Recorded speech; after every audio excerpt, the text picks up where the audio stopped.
know I got it made. Six if you haterade, I keep it G Gatorade, cause it's game time. So I gotta shine, cause it's game time. Top spot is mine, cause it's game time. Leave it all on the line, cause it's game time. It's game time. Yeah, Block's about to kill it. Listen to my words, man, you know I be the realest. Running on E, still give it all I got. Yo, the game's on the line, and I'm Jordan for the shot. So it's bang, swish, that's the game winner. You looking at a veteran, you really a beginner. Science to deliver. Hi, everybody, and welcome back to Center Court. Talad, Derek's with me. What up? Missed you, my man. I missed you too. Happy 2019, Happy yo. 2019, first show of 2019. We're so excited to do this. You ready? I'm ready. Born ready. Jump right into it. All right. So, I want to touch upon Kyrie Irving real quick. Let's talk about him. So, he's playing like Mr. MVP, if you ask me. He is. Last 10 games, 28.9 points per game, 2.1 steals per game, 9.3 assists per game. Against the Warriors, 32 points, 10 assists, 6 rebounds. Yeah. That was, I mean, he gave everything for that performance, and it's so exciting to see him just hit. I think he's hitting another level this year. Yeah. It's unreal to watch. No, absolutely.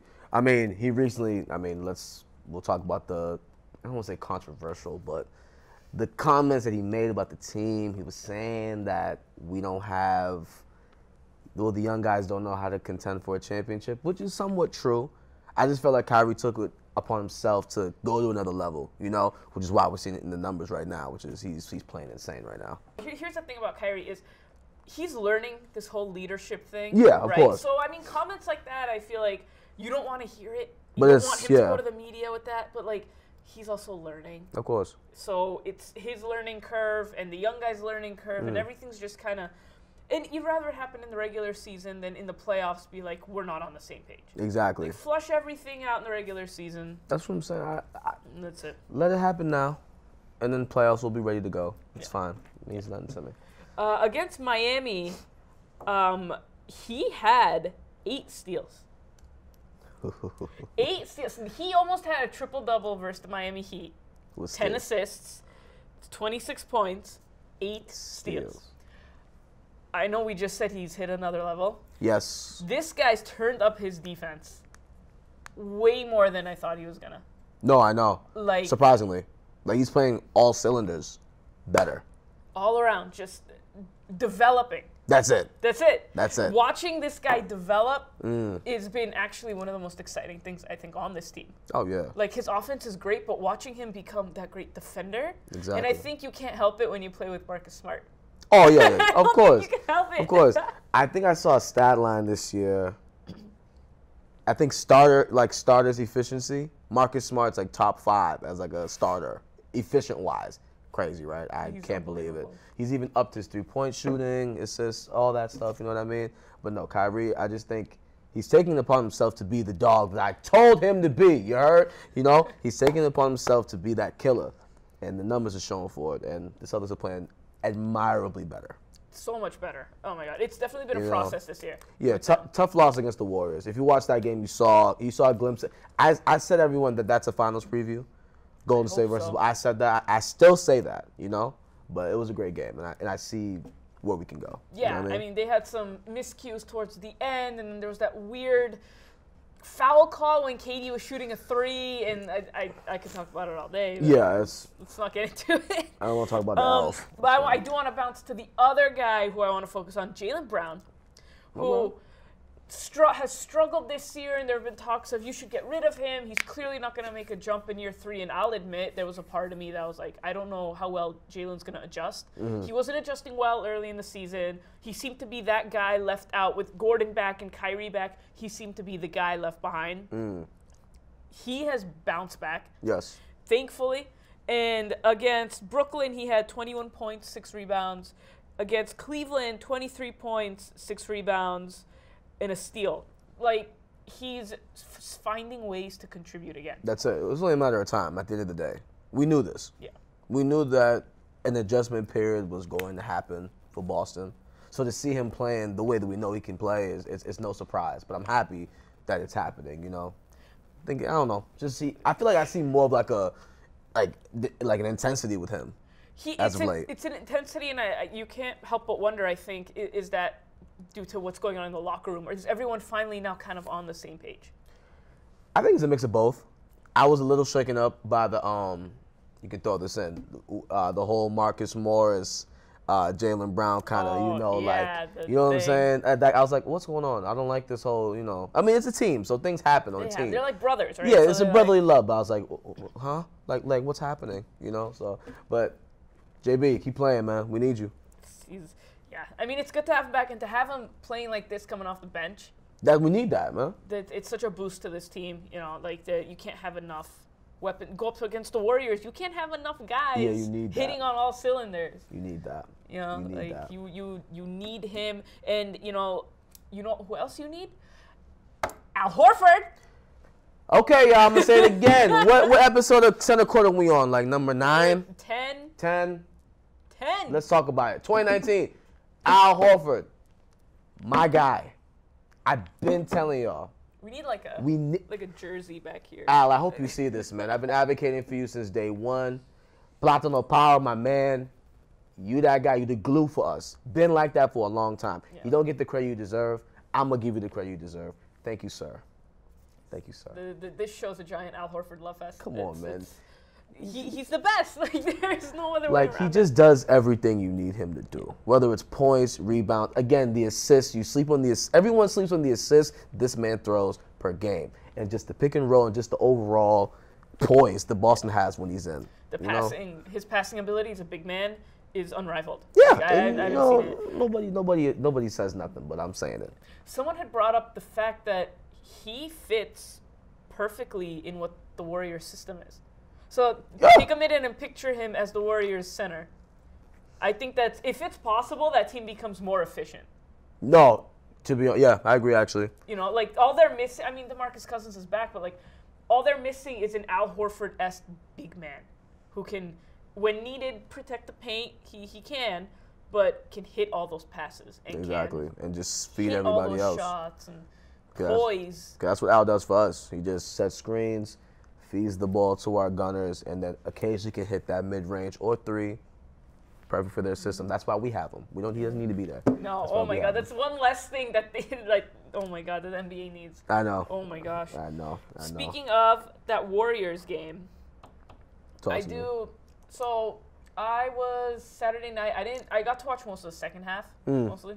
End of the first or second. Till the end, and what I did notice is Kyrie had some uncharacteristic turnovers toward the end, but I was like, all right, like he was due, I think, like he's good at taking care of the ball. Like it's frustrating, but I think what that game proved more than anything else is the Warriors came out and tried to punch Boston in the face. Yeah, like through 48 minutes, be like, we've heard about you, we respect you, but we're the champions, right? Exactly. But the Celtics went toe to toe and shot for shot with these guys who at one point went 73-9, and they almost beat them. And they almost beat them while committing all these turnovers. While Steph Curry went really hot in the second quarter.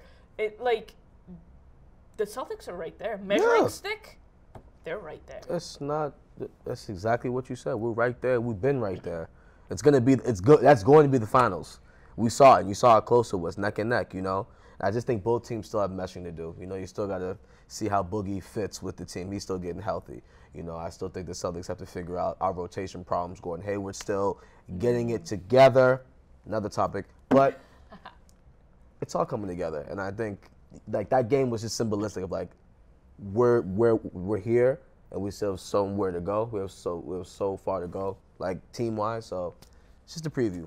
Yeah. This is a preview. And I think with again Jalen starting to hit those cylinders, and then Tatum kind of figuring it out too as he goes his second year. Kyrie's hitting that level. Al is Al. Marcus Morris, Marcus Smart. These guys finally settling into their roles and hitting on cylinders. You're gonna see an elevated Boston Celtics team. Absolutely. After the All-Star break, I think is really when you're gonna see it. I read an article where an unnamed Warriors player said that Gordon Hayward is a liability on both sides of the floor. That's not fair. It's not fair. I think y'all, Boston, y'all gotta slow down. Y'all gotta slow down. This man broke his leg. And I'll say it again, one of the most gruesome injuries I've ever seen live. I think that's the worst NBA injury that's happened. In my entire life, I've never seen an injury like that. Give this man some time to get right. You know what I mean? It's like we're Boston, so we're used to championships and winning. And I just think this year we were very, very, very, very, very ambitious with how we thought this team was going to be. Yeah.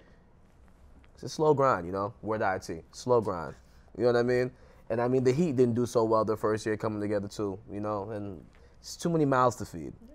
But it's all coming together. Yeah. It's all coming together. No, I 100% agree. Yeah, that, for sure. And here's the thing with Gordon Hayward. I think that everyone kind of forgets, okay, so he physically is back, right? Yeah. As far as, like, he can walk, he can run. First of all, he needs his explosiveness back.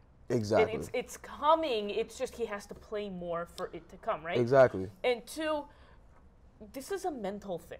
Oh, yeah. When you watch Gordon Hayward play basketball, he's inconsistent because mentally there are times where he's standing there saying, overthinking. And he's like, I don't know.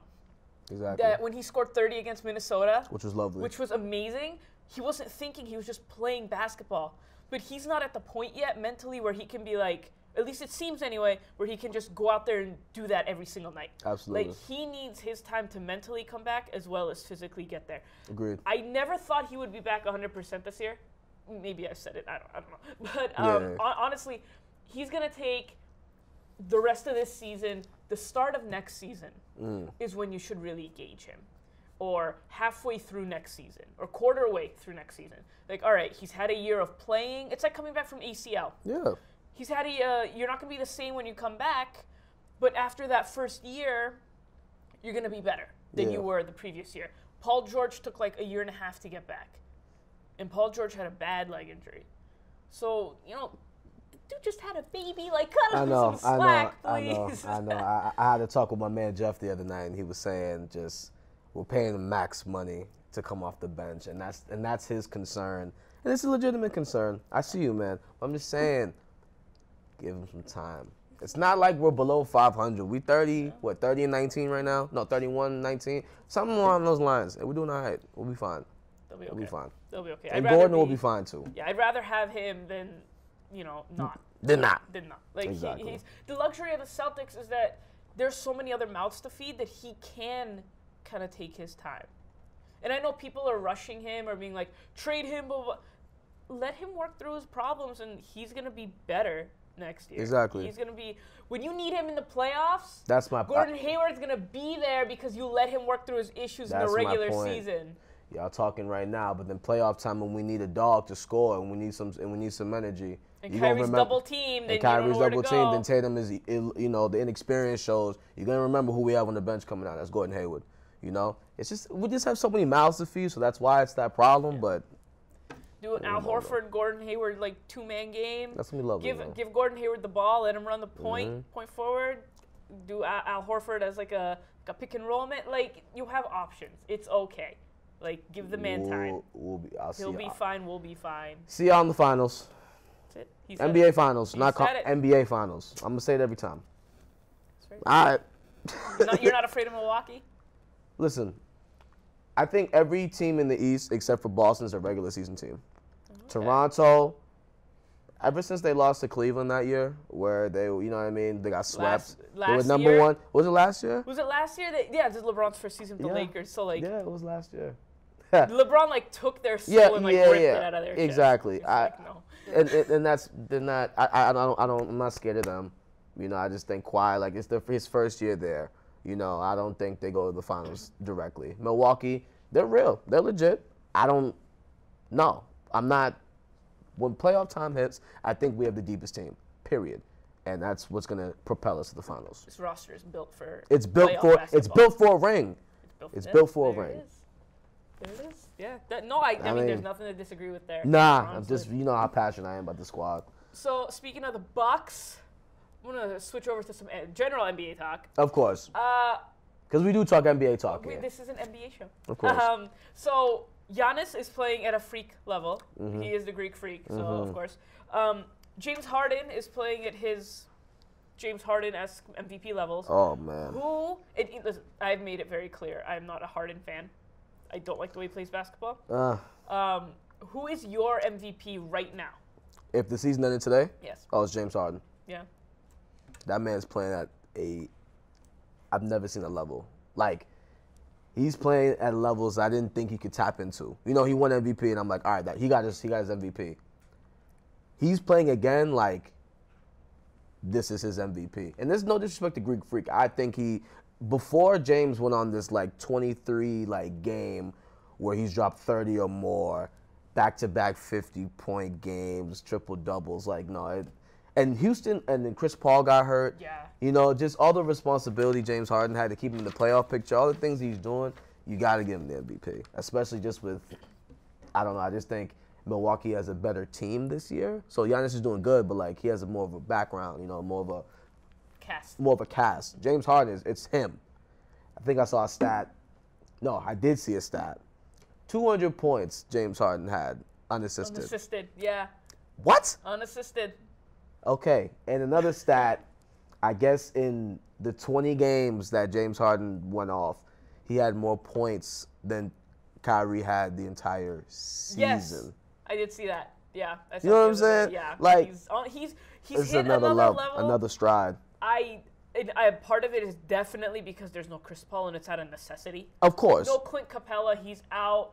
I mean, who are your scorers left on Houston? I mean, they don't really have anybody left. Nah. So you, out of necessity, James Harden has to tap into that level, and he just so happens to have another level that I didn't know about. That no one knew about. I don't think. You know what I mean? So once you win MVP, you kind of think that's your level. Your ceiling, but it's like no. It's like Harden's like, I'm gonna raise you. No, absolutely. And that's no disrespect to Greek Freak. I think Giannis is having a tremendous season. Like a season that put me on direct alert of like who he is. You know what I mean? Oh, yeah. But like James just said, nah, man, don't forget about me. So I'm still the MVP. I'm still the MVP. So I'm taking him at this time. So well, but how about you? You didn't answer the question. I'm gonna say James Harden. But you don't want to. I don't like it. But no, I mean statistically, yes. Yeah. The guy is a freak right now. No, apologies to Giannis. Yeah, but he's playing at unbelievable, out of the universe levels. He is doing it by himself, essentially, and he's doing it night after night after night. That's an MVP. Without James Harden, the Houston Rockets are done. A lottery team. Yeah. In the West, they're a lottery team. Like if it was just Chris Paul on the Houston team, they might be maybe the 8th seed. Maybe. But without James Harden, they're nothing. And what's an MVP? They're the necessary piece to a team. That's right. Most valuable player, right? That's it. He is the most valuable player to the Houston Rockets. Agreed. So, all right, guys. What we on? We're going to tackle it. What time we on? It's happening. It's happening? It's happening. Let's do it. Anthony Davis. The brow. Wants out of New Orleans. This is a lot to tackle right now. Ha! There's a lot. All right, so to start the week, I woke up to a bunch of notifications from Shams and Woj saying Anthony Davis has requested a trade out of New Orleans, and he refuses to sign his contract extension worth about $240 million, which is a boatload of money, especially down in New Orleans. So I woke up and I'm like, oh, all right. And then I looked at it again. I was like, oh. Yeah. You know? Yeah. And I'm like, it's like, oh, I'm awake now. Yeah. Like, all right. And listen, his agent, I really want to get into this because his agent is Rich Paul, who is LeBron's best friend. He is LeBron's agent. And obviously, it's no secret he wants AD to go to LA to join with LeBron. I mean, the timing of the trade request is weird. Yes. You could have waited till the summer to be like, hey, you know what? I'm going to tell you now, the off season, that I'm not going to sign this. I'm under contract for an extra year. Do what you have to do. Why are you doing it now? When you know the Celtics can't get in it, you're just giving leverage to everyone else. I don't want to sound crazy, but it absolutely feels like the timing, there was a purpose behind the timing. Absolutely. And it could just be Anthony Davis saying, you know what, I'm done. I think which is yeah. fine, I think that's what that is. I think, I think he genuinely wanted to be like, I don't want to be the bad guy here, but I'm not staying. So I'm giving you time to, fish around for trade offers, but I'm not signing this Supermax. I don't want the money. He even said, I'm in it for legacy. I'm in it for championships, you know? So it's one of those things where the timing is weird. I don't know why I didn't hear about this earlier, but we kind of did, you know? It was you know what I'm saying? speculation. You hear all the speculation beforehand. And then a week and a half before the trade deadline, boom. Boom. Boom. In case y'all don't know, There it is. in case y'all don't know, right? The Celtics cannot trade for Anthony Davis due to, I think, a Rose rule or something like that, where essentially Kyrie and AD can't be on the same team this year due to some kind of contractual. It's a contractual thing where if both players were hurt and put on all-star teams, Okay. if I'm correct, that they can't have the same type of contract. That contract exists under the old CBA, not the new one. Okay. So it doesn't exist anymore, but it's like grandfathered in type thing. Yep. Essentially, it can't happen right now. Yep. Please continue. Yep. So essentially, the trade deadline is February 7th, right? Celtics cannot trade for AD until July 1st. Yes. When free Start agency, of the new the start year. of the new year.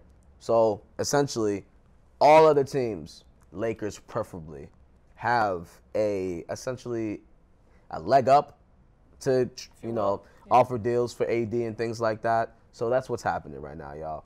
And it's looking like the Lakers are the destination favorite of AD, is what I'm hearing.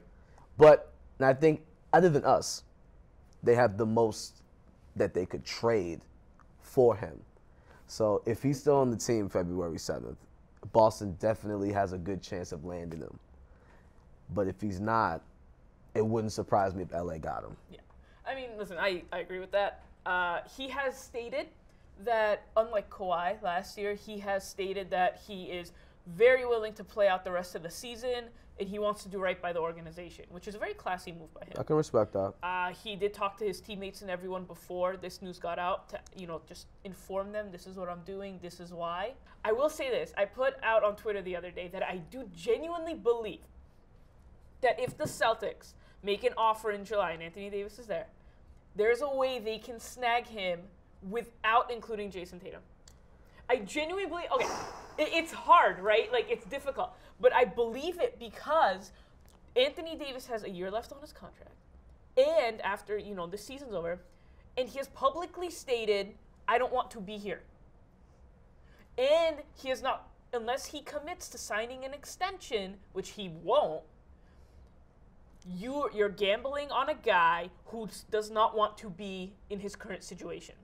What's my incentive to give you Jason Tatum? You're absolutely right. You just lowered your trade value. I'll give you Jalen. I'll give you a bunch of picks that we have from like Sacramento, And this is all Memphis, painful. This is all painful to talk Clippers. about. You know what I mean? It's not easy. We're but attached to these realistically, players, but I mean, AD is a once in a lifetime talent. I mean, That's why when you say, is there a deal where Tatum's not involved? Hear me out. The Lakers got pieces too, and they said they're willing to overhaul everybody. Lonzo, Ingram, Hart, all them pieces. So they're gonna throw everything they got for him. That's why I'm saying if we're gonna come with an offer, and I can't even believe I'm about to say this on air. If I don't see an offer on the table for AD seriously that doesn't involve Jason Tatum, and that's the debate we're gonna have. Like I think Tatum is a once in a lifetime talent too. You've seen him; he's 20 and he's balling like a young Pierce. He's balling like a young Kobe. But Anthony Davis, man. oh no, and listen, Danny Ainge is not one to shy away from. Oh, it, of right? course, This clearly man not. traded KG and Paul Pierce. He'll do it. Yeah. But I'm just saying, I think There is there's a way. No, I got you. There's a I way. got you. My friend, I hear you. And I would love it. Could you imagine if we finesse that? Kyrie, But- Tatum, Anthony Davis. That would be dope. I feel it. But I know the Pelicans, and I know Alvin Gentry and that organization. They've been saying they don't want to trade Anthony Davis. They're not gonna. When they do, they're going to get every piece they can. And I'd be shocked if they accepted the offer from us without Tatum. Yeah, That's hard. Listen, You know what I mean? it depends. If Danny Ainge is like, I'll give you all these draft picks. No, very true. You know, We have that picks for aren't days. ours. We have a Memphis pick, a Clippers pick, a Sacramento pick. You can take all of them. We have Marcus Smart. I lo- That would break me. That would hurt me That too. would hurt. But Yeah. he's under contract controlled for 3 years. Yeah. I can't really explain how much value a guy on a long-term contract has in the NBA. Absolutely. Because cost control is something one Danny Ainge loves, and it's so important. Absolutely. Here's a guy on a 1-year deal. No. Here's a guy on a 4-year deal. Oh. Where his cost is controlled. You don't have to pay him for 3 more years while the salary cap goes up and his contract then becomes cheaper. It's business, right? So I want the guy on the rookie deal. I want the guy on the years controlled deal. I want a bunch of draft picks. And I want to be able to maybe finesse you for Jason Tatum. But if there's one guy I would trust handling this, it's Danny Ainge. I did hear if we're being honest, the only way I would see this deal going down without Tatum is if you put what's his name, Gordon Hayward in it. I've heard that as well. That would stink, and that would be terrible. No, but I mean, if that's on the table, nothing's off the table, right? Kyrie's not even off the table. Oh, Kyrie's just re-sign with us, please. He's re-signing. Let's just get this straight. He's re-signing, but if there's even a little bit of a hint that he might not, Anthony Davis is in Boston next week. That's it. Like, there's no question. If Danny Ainge believes that there's a chance Kyrie Irving might not actually stay, he's get out of here. Like, that's how he is. Very cutthroat with it. He's not going to gamble on it. It's no way. I'm hopeful for the best. I mean, let's ride this wave with this team. I think we're going to make the championship, and we'll see where it goes. But if AD's not in the Lakers by February 7th, I'm telling you right now, there's a legitimate chance he's in Boston. Legitimate chance. Well, I think we can also, go over the fact that the Lakers are in the West, just like the New Orleans Pelicans are in the West. That's fair. Why would you trade someone to your own conference? That's like the cardinal rule in sports, right? Yeah. You want to trade them outside your conference. So Jimmy Garoppolo ended up in San Francisco. That's right. That's why Kawhi ended up in Toronto. Yep. You don't want to keep them in your conference. That's right. Because you face them again, and oh man, I made my rival better. That's right. You don't want anything to do with it. And the funny part is in the NBA, in NBA circles, it's like you want to do everything you can to not trade with Danny Ainge because Danny Ainge has pulled the wool over everyone's eyes. That's right. But now, what do you have to do now if you're New Orleans? You have to sit and wait for Danny Ainge to give you a phone call. And they know, and they do know that. And they can listen. They can call. Danny can call Dell Demps, and they can talk. And there can even be an agreement right now. Be like, if you don't trade anybody, I'm going to call you in July. If you don't trade him, I'm going to call you in July, and we can talk about this. No, absolutely. And this is the type of deal I would be able to put together. That's right. They can have an agreement like that in place, but none of us would know about it. Yeah, Danny's been trying to get AD for a long time. It's just public now. So we'll see who's going to win the competition. It's going to be us. It's a show. It's a reality show. AD in Boston, yo. Oh, man. Get ready for Lob City. AD and Kyrie. AD and Kyrie? Let me not get too excited. We'll pull it back. Real quick before we go, All-Star selections. Curry, LeBron, Paul George, Kevin Durant, James Harden. Starters. Kyrie. Those are starters in the West. Those are starters. My bad. Starters in the East. Kyrie, Giannis, Kemba, Embiid, Kawhi. Obviously, these guys get to pick their teams. LeBron is captain in the West. Yep. Giannis captain in the East. Yeah. This is good. This is dope. Happy lineup. For Kemba to get his All-Star nod to start. Though. Respect. Celtics are third in the East. We go through the playoffs. We get where we got to go. All the teams I'm talking about, Milwaukee, Toronto, they're all regular season teams. Go to the finals. We play the Warriors, and my inner me says Celtics win everything, but the realist in me, the Warriors are going to win. Unfortunately. Yeah, I have to agree with that, but I'm just going to go against the realist and be like, Celtics win everything. Yeah. I gotta be somewhat realistic. The my flag heart says believe in Boston, so. I believe in this squad with my life. You know that. Yeah. But if we're talking, you know what I'm saying. Realistically. You know what I'm saying. The experience of the Warriors. That's why we need Anthony Davis. That's it. You know? That's it. We're close. But thank you so much for joining us, guys. Oh, and shout out to Victor Oladipo, by the way. I hope you're Get healthy, man. And please get healthy. You're so fun to watch. Oladipo, get healthy, healthy, man. Love, man. My Nigerian compadre, Ghana. We'll talk jollof rice later and stuff, whatever. That's fine. Peace out, y'all. Thank you, guys. Have a good one. You gon' be a lion or you gon' be prey? Hunting for the title, I'ma be the predator. Doing what I gotta do, beating every competitor. I am so raw, excuse me, pardon. Rockin' to the top, Dwight Howard, James Harden. So I'm ballin', like I'm Jimmy.